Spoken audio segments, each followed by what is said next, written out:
자, 안녕하세요. 자, 이번 시간은 동아시아 세계의 형성입니다. 이제 동아시아사는 아무래도 동아시아 하면 어디예요? 뭐 누가 뭐라 그래도 중국, 그 다음에 한국, 그 다음에 일본의 역사인데 아무래도 세계사에서도 이제 동아시아사 하면 주로 이제 중국의 역사를 저희가 다루게 됩니다. 조금 기분 나쁘죠. 기분 나쁘지만 좀 별 수 없어요. 아무튼 동아시아 세계의 형성 그러면서 자, 이번 시간 왜 배울까? 먼저 봅니다. 학습 목표. 춘추 전국시대의 사회문화적 변화를 살펴봄으로써 오늘날 동아시아 사상의 문화와 원류를 파악할 수 있다. 이 결론은 오늘날 동아시아 사회의 사상과 문화의 원류가 춘추 전국시대 때 만들어졌다는 이야기네요. 그 다음에 미리 보는 핵심 단어입니다. 춘추 전국시대 그랬으니까 춘추시대. 이게 무슨 뜻일까? 전국시대. 그 다음에 춘추 전국시대에는 드디어 우리 동아시아에서도 철기를 사용한 것 같아요. 철기. 그 다음에 소를 농경에 의하겠다.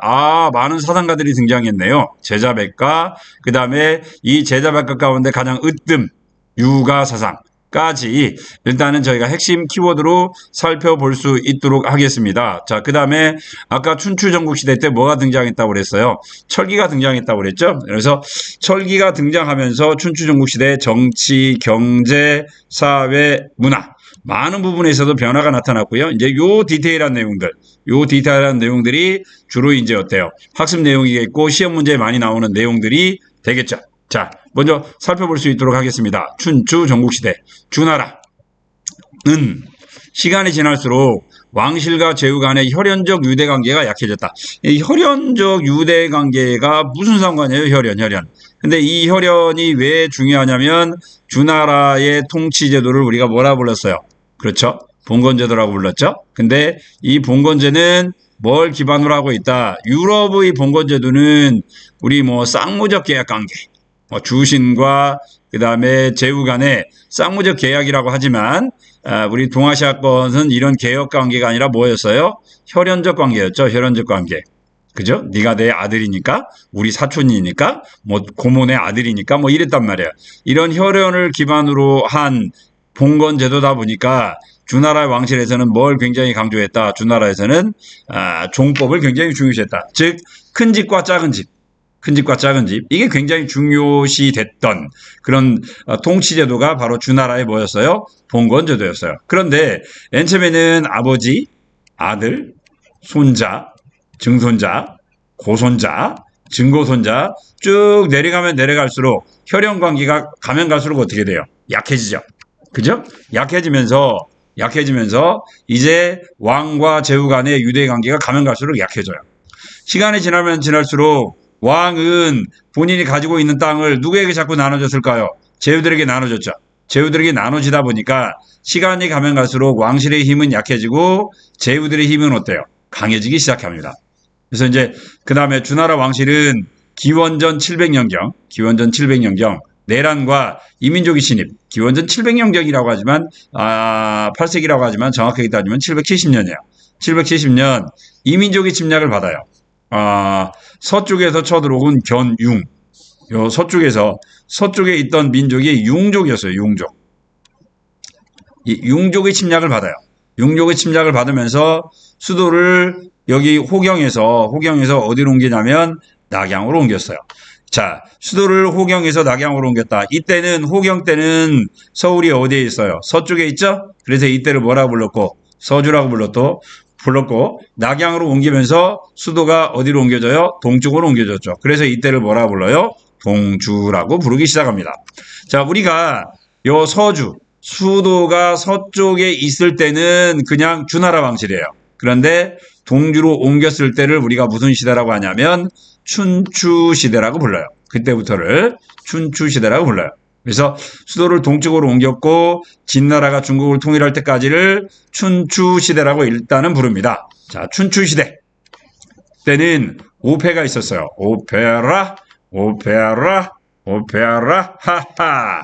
그러면 춘추 오페 한번 볼까요? 여기 빨간 거 진나라, 제나라, 초나라, 오나라, 월나라. 하나, 둘, 셋, 넷, 다섯. 이때 5명의 제후가 가장 강했어요. 이때를 뭐라고 불렀냐면 춘추 오패라고 불렀어요. 이 춘추오패는 세력을 강화시키면서 명분이 뭐였냐면 왕실을 받들고 오랑캐를 물리친다는 명분으로 서로 힘을 키우고 서로 다퉜어요. 자, 왕실을 받들고 오랑캐를 물리친다. 얘를 보고 우리가 뭐라 부르냐면 네 글자. 뭐라 불러요? 굉장히 중요한 사상인데 땡땡땡땡. 자, 이건 수업 시간에 물어봅니다. 존, 왕, 양, 이. 왕을 받들고 누구를 몰아낸다? 오랑캐를 몰아낸다. 너 왜 네 마음대로 왕실의 말을 안 듣고 네 마음대로 왜 군대를 키우는 거야? 너 왜 마음대로 세력을 확장하는 거야? 라고 물어보니 나는 오랑캐에게 쫓겨나서 어려움을 당하고 있는 왕실을 받들고 오랑캐를 물리치기 위해서 군단을 키운다. 야, 뭐 불만 있어? 꼬아? 그러면 너도 힘을 키우든지. 이게 바로 춘추시대예요. 그런데 이제 이때 아까 이제 제가 서융 이야기했잖아요. 서융한테 주나라가 쫓겨나는데 이때가 이제 주나라의 무슨 왕이냐면 주나라는 이때 유왕이었어요. 주나라 유왕. 이 유왕이 있었는데 이 유왕이 어떤 여자에게 뿅 가요. 우리 저번에 하걸은주 그랬죠. 이 사람들 뭘로 유명해요? 동양에 폭군으로 유명한데 이 폭군에게는 뭐 뭐 딸기 와 같은 이제 어때요? 좀 악녀가 있었죠. 이 유왕에게도 악녀가 하나 있었는데 이 유왕의 악녀가 누구냐면 포사예요.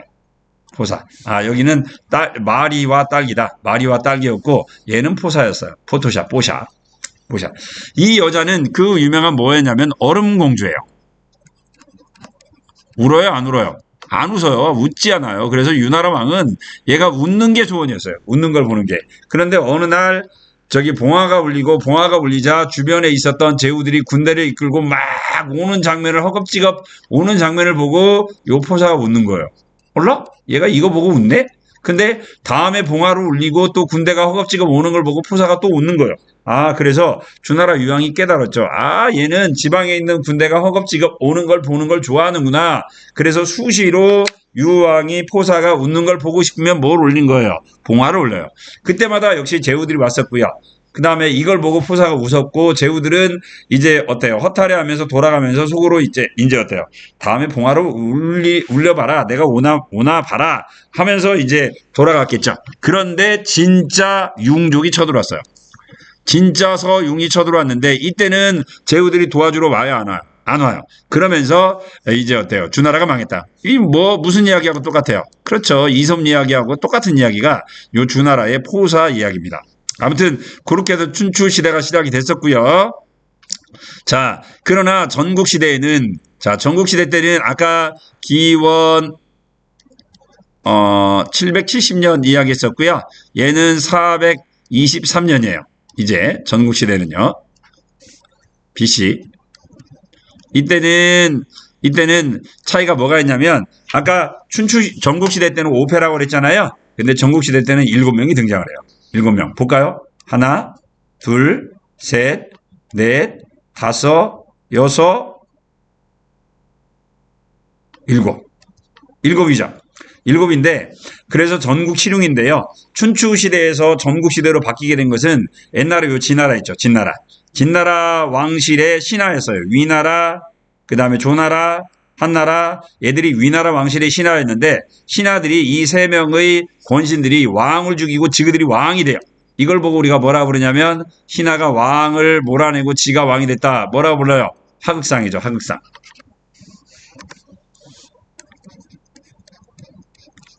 이 하극상 현상이 일어난 기원전 423년부터를 전국시대라고 불러요. 자, 신하가 누굴 몰아내요? 왕을 몰아냈죠. 이제 믿을 만한 놈이 있어요? 없어요? 없어요.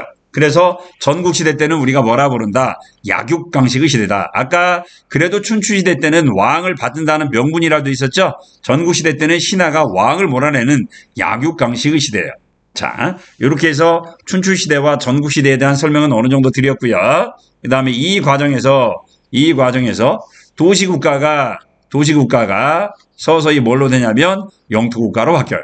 영토국가로 바뀌었고요. 그 다음에 이 넓은 영토를 통치하기 위해서 그 이전의 통치제도가 봉건제에서 뭘로 바뀌냐면 군현제로 바뀌죠. 이 군현제는 중앙에 있는 왕이 지방에 뭘 설치해요? 행정구역을 설치했는데 이 행정구역 이름이 큰 지역을 뭐라고 불렀고요? 군이라고 불렀고요. 작은 행정구역을 뭐라고 불렀어요? 현이라고 불렀어요. 그래서 이 군과 현에 왕이 직접 뭘 파견해요? 신하를 파견했죠. 신하를 파견했어요. 이걸 보고 우리가 뭐라고 불러요? 군현제라고 불러요. 아까 봉건제는 왕이 제후에게 땅을 줬죠. 그죠? 그리고 이 제후는 이거 뭐예요? 제후는 이때 받은 땅 세습이잖아요. 세습이었었는데 군현제도는 관리를 뭐예요? 임명한 거죠. 세습이에요? 아니에요? 아니에요. 예를 들면 3년 지나 2년 지나면 관리를 새롭게 바꾼 거죠. 그러니까 모든 권력이 어디에 모아져요? 중앙에 모아지죠. 중앙이 모아져요. 그래서 요 군현제를 우리가 다른 말로 표현하면 중앙집권이라고도 표현을 하는 거죠. 중앙집권이요. 잘 안 써진다. 중앙집권적 성격이 강한 거죠. 이에 비해서 봉건제도는 제후들에게 땅을 줬죠. 그러니까 봉건제도는 어떤 성격이 강하다? 얘는 꼭 써놓으세요. 봉건은 어떤 성격? 지방 분권이죠. 그래서 중앙집권적 군현제도와 지방 분권적인 봉건제도 서로 비교가 되는 거죠. 아무튼 도시국가가 영토국가로 됐고 군현제로 바뀌었습니다. 그 다음에 남쪽에 위치한 제국이 발전하면서 중국의 영토가 원래는 요 황허강 유역에서 여기 창창강, 이 창창강은 우리가 흔히 이야기하는 무슨 강이에요? 양쯔강이죠. 양쯔강. 우리 저 짱키집 이름 보면 양쯔강 많잖아요. 그런데 요즘 중국 아이들은 이 양쯔강을 양쯔강이라고 부르지 않고 장강이라고 불러요. 장강. 그래서 이 장강을 중국 아이들이 창창강이라고 부른다고 그래요. 그래서 오늘날은 현지 표현을 좀 우리가 존중합니다. 그래서 창창강이라고 이야기하는데 창창강 이남까지 중국의 영토가 갖게 됐고 이 지역에 존재했던 대표적인 나라가 바로 이제 초나라가 되는 거죠. 초나라요. 그래서 중국의 영토가 더 어때요? 넓어졌다. 더 넓어졌다. 즉 어디 유역? 창창강 유역과 그 다음에 어때요? 여기 이제 어디 지역까지 만리장성 지역까지 중국의 영토가 넓어지게 되는 거죠. 자, 춘추전국 시대의 사회 변화 볼 수 있도록 하십시다. 자, 춘추 전국 시대 때 제후들은 부국강병이에요. 왜 부국강병일까요? 자기가 뭐가 되기 위해서? 통일 군주가 되기 위해서죠. 통일 군주가 되기 위해서 부국강병 정책을 실시해요. 그래서 부국, 나라가 부강해지고 많은 군대를 갖자라는 이야기죠. 그래서 사회 경제적인 면에서 커다란 변화가 나타났는데 대표적인 게 뭐냐면 철기 사용이에요. 중국이 철기를 사용한 건 기원전 약 BC 7세기경이에요. 자, 여기 제가 뭐라고 불렀어요? BC라고 불렀죠. 이거 영어로 하면 뭐예요?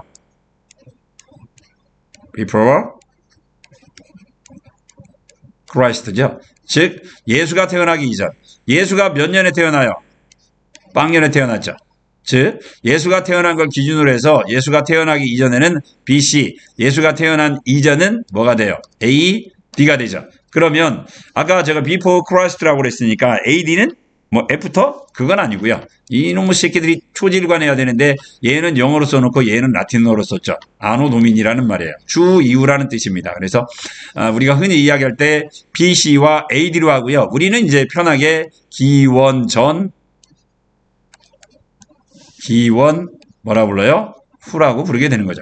기원 후. 아무튼 기원전 7세기경에 중국에서 철기를 사용했어요. 철제 농기구가 사용되고 또 이거 굉장히 많이 중요합니다. 자, 소를 이용한 닭갈이 뭐가 이루어졌다? 우경이 이루어져요. 우경. 우리나라는 무슨 왕 때 이루어졌다고 하는 거?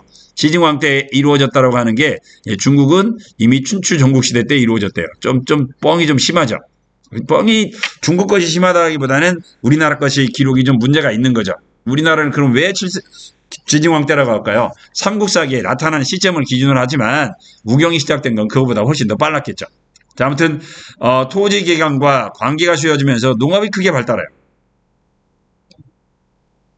그 다음에 제철업과 제염업, 소금이죠, 소금. 소금 없으면 못 사니까. 사람이. 그 다음에 직물업 등이 발달하면서 교통을 중심으로 대도시가 나타나고요. 그 다음에 뭐가 발달해요? 상업이 크게 발달하게 돼요. 여기서 좀 여러분들이 유의해야 될 거. 자, 춘추 전국 시대는 결국은 무슨 시대예요? 전쟁 시대죠, 전쟁 시대.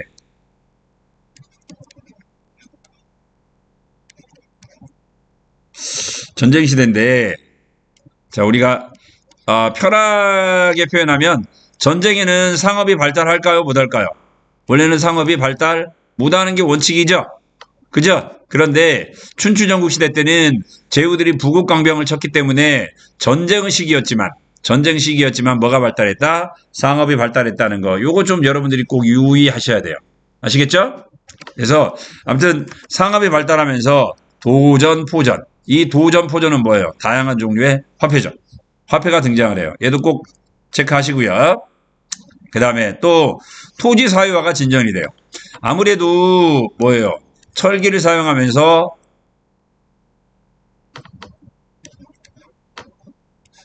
철제 농기구가 있는 사람과 없는 사람. 당연히 농업 생산력 차이가 어때요? 엄청나게 커지겠죠. 그러면서 사유재산이 차이가 커지게 되고요. 사유재산 차이가 커지게 되고요. 그러면서 어때요? 토지 사유가 훨씬 더 진전되었다. 그래서 소가족이 사회의 기초 단위가 되었다. 소가족이 사회가 기초 단위가 될 수 있었던 것은 철제 농기구와 뭐가 이루어지면서 농경이 이루어지면서 요즘으로 따지면 우경이 이루어졌다는 것은 요즘으로 따지면 뭐가 등장한 거하고 똑같아요. 경운기나 아니면 컴바인이 등장한 거나 마찬가지죠. 컴바인이요.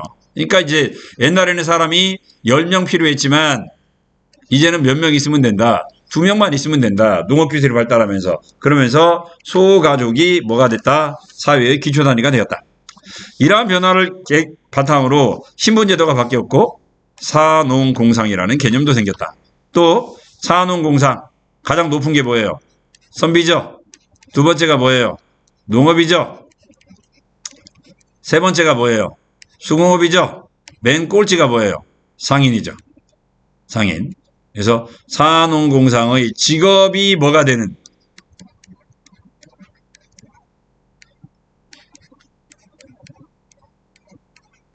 신분과 일치시키는 그런 이제 동아시아의 아주 나쁜 그런 뭐랄까요?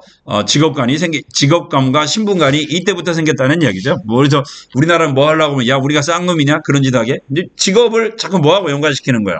신분하고 연관시키는 아주 안 좋은 악폐가 요 춘추 전국 시대 때 생기죠.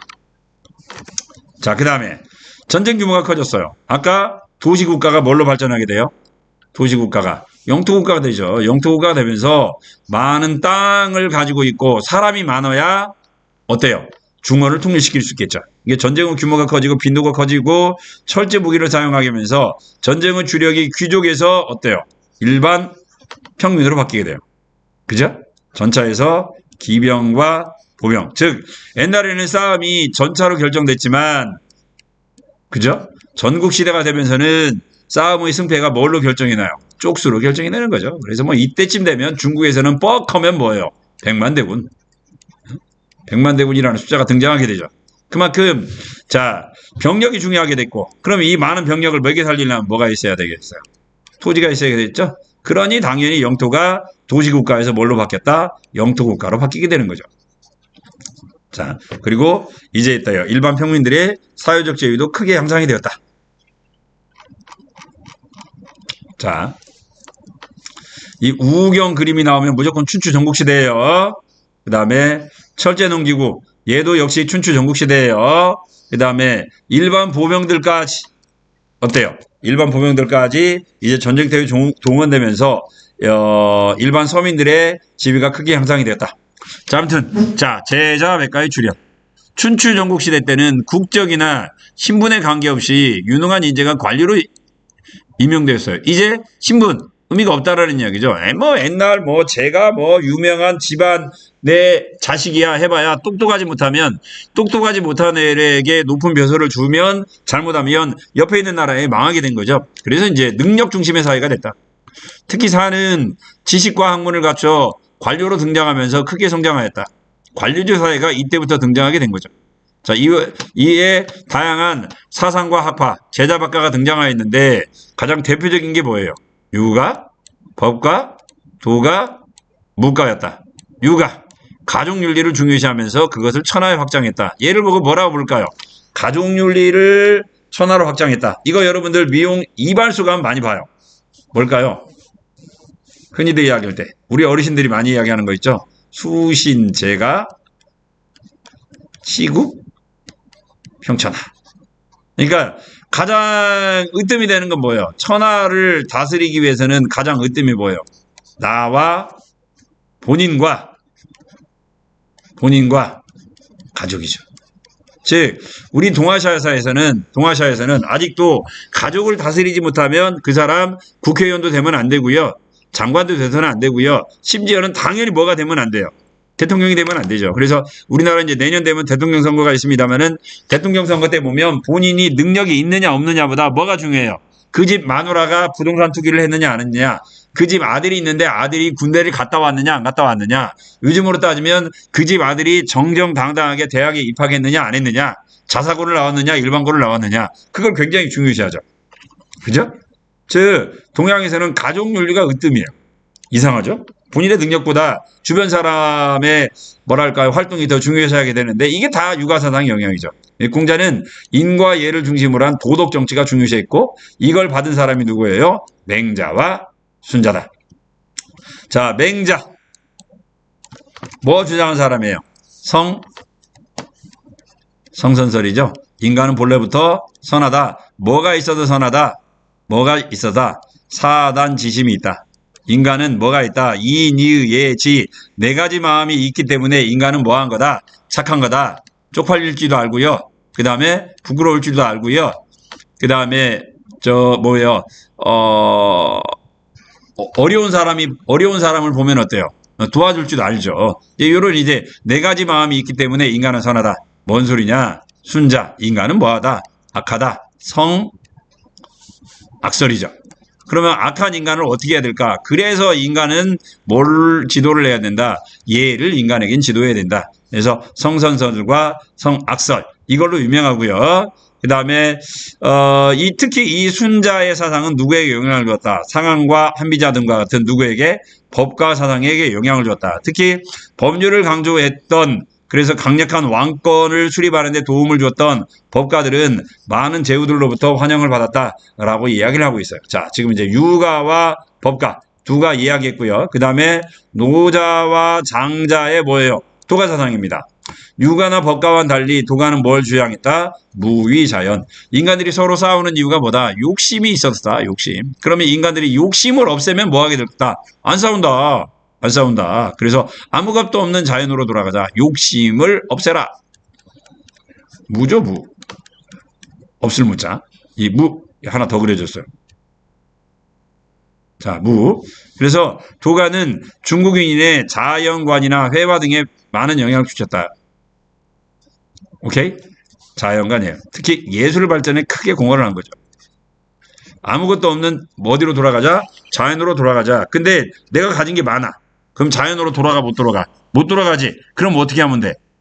내가 자연으로 못 돌아가면 자연이 나한테 오면 되죠. 어떻게 오면 돼요? 회화로 오면 되죠. 그림을 그리면 될 거 아니에요. 아니면 음악으로 자연의 소리가 나한테 오면 되죠. 그죠? 아니면 이건 좀 너무 가식적인가요? 아니면 우리 집 마당을 산으로 만들어버리면 되죠. 조경술. 그죠?